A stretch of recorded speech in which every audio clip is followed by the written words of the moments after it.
il y a quelques compagnons qui en avaient noté par écrit, mais il n'était pas diffusé, il n'était pas propagé, comme le Coran. C'est Omar ibn Abdel Aziz, un calife omeyyade, c'est lui qui en a ordonné à Imam Zuhri, qui est l'un des maîtres de l'imam Malik, pour que ceci soit ce qu'ils ont appris de leur maître, qui sont les tabi'in qui ont appris des sahaba.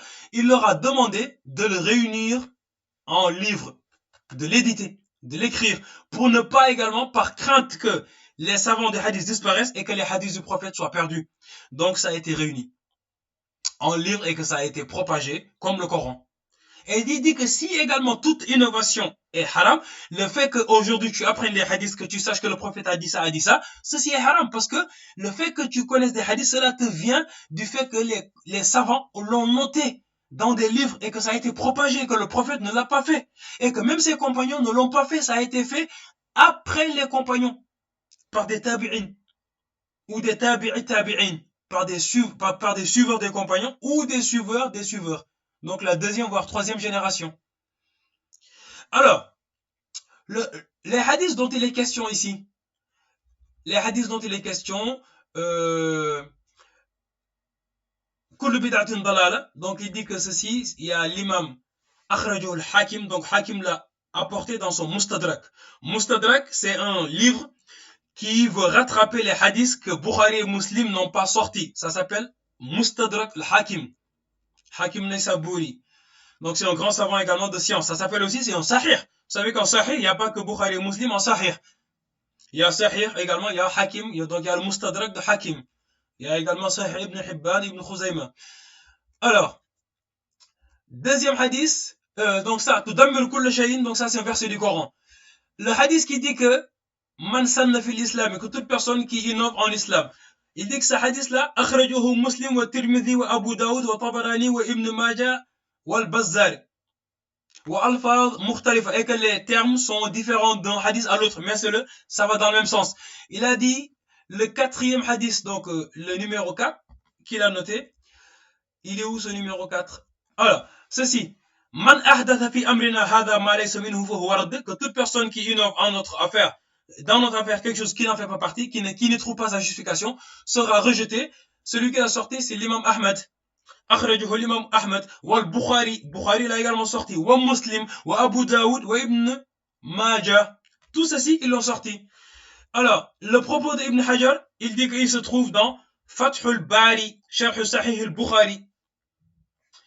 Ensuite, on en vient à ceci. Donc là, il nous a parlé du fait que Omar ibn Abdel Aziz, il a fait réunir les hadiths du prophète sallallahu alayhi wa sallam. Il a dit que si également que toute bid'a, toute innovation est haram, sache que, par exemple, le fait que, donc là il t'explique que le maqam Ibrahim, qu'Omar ibn al-Khattab, il a fait reculer le maqam Ibrahim, qui était collé à la Kaaba. Et donc là il te dit que, également, Uthman ibn Affan, il a rajouté un appel à la prière du vendredi. Et que cela n'existait pas au temps du prophète. Pourtant, vous savez que la prière, était une obligation. C'est un acte religieux. Uthman ibn Affan, il a innové en ce sens. Il a rajouté un appel à la prière, alors que cela n'existait pas au temps du prophète. Et il dit également que,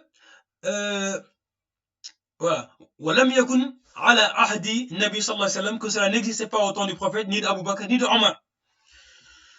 Et que, walamma zad sayyiduna Ali radiyallahu anhu, et que Ali ibn Abi Talib, il a rajouté une prière sur le prophète, que les gens ne connaissaient pas, que les gens ne disaient pas.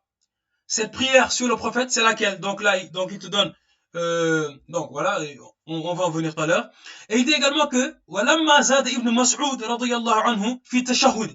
Abdullah ibn Mas'ud, il a également rajouté quelque chose au tashahhud. Vous savez que le tashahhud qu'on fait quand on prie, quand on dit tahiyatu lillah, zakiyatu lillah, tayyibatu salawatu lillah, assalamu alayka ayyuhan nabi, wa rahmatullahi wa barakatuhu, assalamu alayna wa ala ibadillahi salihin. Ibn Mas'ud, il a rajouté assalamu alayna min rabbina. Il a dit assalamu alayna, que la paix soit sur nous, venant de notre Seigneur, min rabbina. Le prophète, ce n'est pas ce qu'il a enseigné. Le prophète dit assalamu alayna wa ala ibadillahi salihin. Et Ibn Mas'ud, il a rajouté min rabbina. Personne ne l'a contredit. Il a dit Walamma Zad ibn Omar, lorsque Ibn Omar, Abdullah ibn Omar, il a rajouté également Fit talbiyati. Donc vous savez la talbiya qu'on dit quand on est au pèlerinage. Labbaik Allahumma labbaik. Il dit Haythu kana yaqulu, il disait Labbaik labbaik wa sa'adaik wal khayru biyadaik. Et donc, qu'est-ce qu'il fait Wa ilayk wal amal. Donc ceci, lui, il en a rajouté.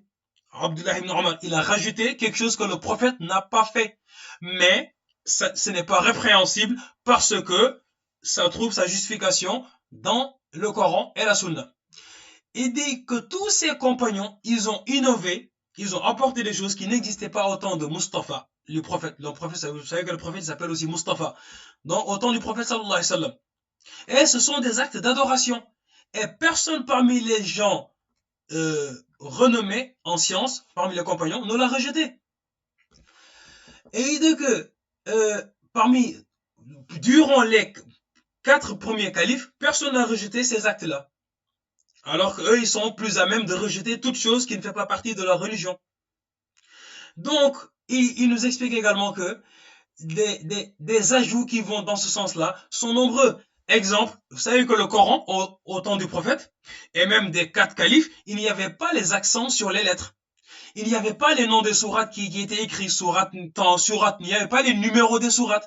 Il n'était pas écrit sourate Madani ou bien Makkiya. La sourate, on ne disait pas qu'elle était descendue à la Mecque ou à Médine. Mais tout ceci, aujourd'hui, se trouve dans le Mus'haf, dans le Coran. Tout ça, ce sont des innovations. La science qui nous enseigne le Nahu, la grammaire arabe, cette science, elle n'a pas été enseignée par le prophète. Elle n'existait pas en son temps. Les écoles coraniques n'existaient pas au temps du prophète. Mais ce sont des innovations qui, dans le temps, vont être des nécessités. Et donc là, il nous donne les références de ce qu'il a cité. Donc, la première référence, quand il parle d'Omar ibn Abdelaziz, qui a... donc, alors, le 1. Donc, le 1, qu'est-ce que c'était le 1 Voilà, donc le 1, c'était justement ça. Donc ça, le fait que Omar ibn Abdelaziz, c'est lui qui a fait réunir les hadiths du prophète. Il dit que ça se trouve dans un livre qui s'appelle Al-Barahin al-Jaliyya fi Jawaz al-Ihtifal. Le deuxième, donc c'est un hadith, Akhrajahu al-Bukhari fi Sahihi Kitab al-Jumu'ah. Donc c'est le fait que Osman, il a rajouté un appel à la prière du vendredi. Bukhari l'a amené. Qui veut le trouver peut se rendre dans Sahih Bukhari, le chapitre Jumu'ah, donc la prière du vendredi. Il dit que le fait que Ali ibn Abi Talib, il a rajouté une salat al nabi que les gens ne disaient pas au temps du prophète. Il dit que cette salat al nabi, elle commence par dire Allahumma dahi. Donc là, il te dit en fait, si tu veux, l'expression de la salat al nabi. Quand il dit dans cette salat, il demande à Allah, Ij'al shara'if salawatika wa nawami barakatika.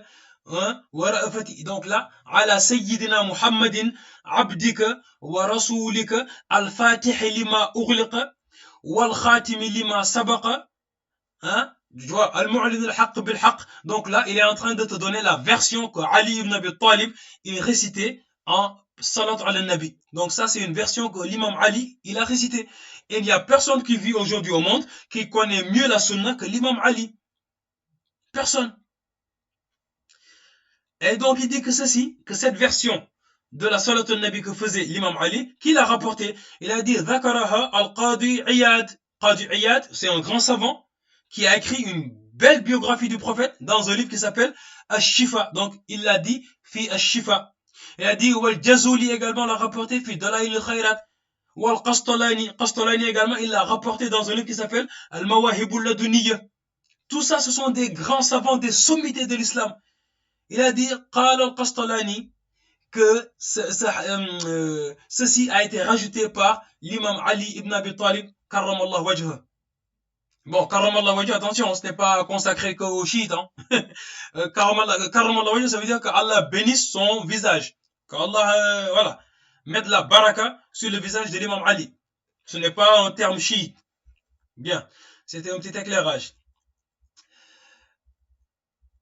Alors ensuite, donc, il nous dit que tous ces rajouts-là qu'il vient de citer ont été effectués par les compagnons. Et ce sont des rajouts qu'on ne peut pas critiquer parce que ils sont souhaitables. C'est pour le bien de la religion. Voilà. Parce que si toute innovation, encore une fois, était mauvaise, le fait d'écrire des livres, le fait de rajouter des choses dans le Coran, de le rendre tel qu'il est, tel que nous le connaissons aujourd'hui, serait également haram. Voilà, donc ça c'est des exemples qui montrent que kullu bid'atin dalala n'est pas un terme, le sens il n'est pas catégorique, le sens il n'est pas général. Donc ça c'est à savoir, c'est à comprendre. Nous avons d'autres exemples, de choses que les compagnons ils ont faites et que le prophète n'avait pas fait de son temps. Pas du tout, pas du tout. Donc, que ce soit parce que également les contradicteurs du fait de fêter le Maulid, ils te diront que non, quand on parle d'innovation, c'est qu'en religion. Eh bien donc, dans ce cas, il dit que dans ce cas, si on dit que ces innovations ne concernent que la religion, ça veut dire que ces gens-là qui disent que man sanna fil islam, il ne concerne que les bid'a en religion. Donc, ça dit que ces gens, ils valident toute bid'a qui n'est pas religieux. Or, parmi les bid'a qui ne sont pas religieuses, il y a des bonnes choses, il y a de très mauvaises choses. Si on dit que la bid'a ne concerne que la religion, donc ça dit que vous approuvez toutes les bid'a qui sont faites hors de la religion. Or, on sait très très bien, en notre âme et conscience, que toutes les bid'a hors religion ne sont pas bonnes. Ça, on le sait très très bien. Voilà. Donc, ça c'est concernant le terme de bid'a ou de pas bid'a. Donc, ce qui est bid'a ou pas. Maintenant, concernant le Maulid lui-même. Là, on va parler, là nous sommes sur un livre de l'imam Suyuti, qu'il a appelé Husn al-Maqsid fi Amal al-Maulid, l'imam Suyuti. Donc, l'imam Suyuti, en fait, ce livre, il l'a écrit en réponse à un cheikh qui s'appelle Tajuddin Omar ibn Ali, plus connu par Al-Fakihani. Al-Fakihani, c'est un des savants, c'est donc l'un des savants tardifs. Il est de l'école de l'imam Malik, qui lui dit que le fait de fêter le Maulid, c'est une bid'a madhmouma, c'est une bid'a répréhensible. Et il a écrit un livre dans ce sens qui s'appelle Al-Mawlid fil Kalam ala Amal al-Mawlid. Donc, l'imam Suyuti, parce qu'il dit que lui, ce cher-là, il dit qu'il ne connaît aucune ne connaît aucune source, aucune référence pour le Maulid, venant du Coran ou bien de la Sunna. Lorsqu'il a dit cela, et également parmi ceux qui sont contre le Maulid, il y en a qui argumentent en disant que le Maulid a été initié par les chiites, ce qui est absolument faux. L'imam Ibn Kathir, on le connaît. Il a écrit son livre d'histoire, Tariq, Al-Bidaya wa Nihaya. Il a également son tafsir, Ibn Kathir, qui est très connu, surtout chez ces gens-là qui sont contre le Maulid. Imam Ibn Kathir, il a dit dans son Tariq, donc là c'est l'imam Suyuti qui nous dit, Qala Ibn Kathir fi tariqihi. En parlant de qui? De la personne qui a initié, qui a manifesté en tout cas, la première fois le Maulid en public.